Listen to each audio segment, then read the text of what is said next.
अगर एहन बात छले तो बियाह से पहले कह देती। हमर बाबूजी एहन घर में बियाहो नहीं करते। ई नहीं करू, एना नहीं करू, अत नहीं जाओ, मतलब सबटा कमी हमरे में छै। बस भ गेल बाजल। बाजल की हेतै, 2 साल भ गेल बियाह के, एक दिन नहीं हेतै से घर में झगड़ा नहीं भेल हैत। अरे पता नहीं केहन पुतौ छै यहाँ बाबूजी के 20 साल पहले वाला।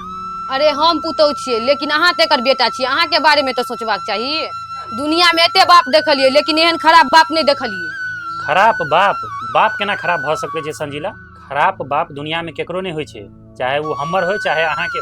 दिक्कत की छै से बुझै छियै? हमर बाप ने अहाँ के अपन पुतौह समझ चुकल छै, लेकिन अहाँ कहियो अपना आप के हिनकर पुतौह नहीं समझ चुकलिए। और अहाँ कहलिए ने जे कि एकरा हमरा बारे में कुछ सोचे के चाही, ई तो हमरा बारे में सोचे छै, तै दुआरे एते कुछ बीत गेलै घर में, लेकिन आइ तक हमरा कुछ बतेलकै है?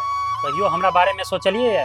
घर से ऑफिस, ऑफिस से घर, रास्ता पेरा हर समय यह बात सब हमरा दिमाग में घूमत रहे छै। जे बाप हमरा पाल पोस के एतेटा बनेलकै है, पढ़ा लिखा के कामयाब बनेलकै, उ बाप केना गलत भ सकै छै? हम ई सब बात एहि दुआरे नहीं कहै छी जे अहाँ गलत छी। रिश्ता बचबै ले कहियो इंसान के चुप रह पड़े न, तो चुप रहे के चाहिए। और समस्या की छै से अहाँ बुझे छियै? अहाँ के अहंकार। जहिया अहाँ अपना ससुर के ना अपना बाप के नजर से देख लगबे तहिया सब ठीक भ जेतै। अहाँ से हाथ जोड़ के विनती है जे एहि रिश्ता के बचा लिया।